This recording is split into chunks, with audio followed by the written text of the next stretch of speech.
The next one that we're going to try is electricity.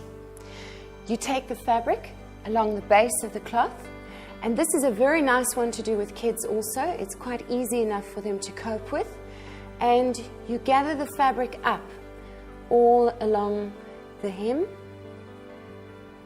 The key is to make sure that all of this fabric lines up here. Then you pull the cloth down to make the folds nice and straight.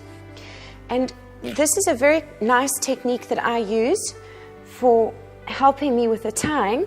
You pull the fabric down below the edge of the table and you wedge it in behind your leg, and it creates a vise so that you then have two hands free to struggle with the elastic bands.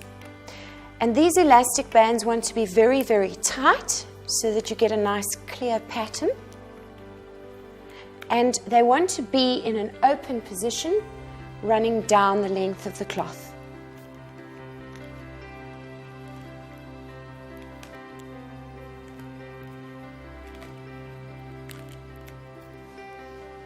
Once it's finished, this fabric is going to have a lovely electrical pattern running in a stripe along the base of the cloth.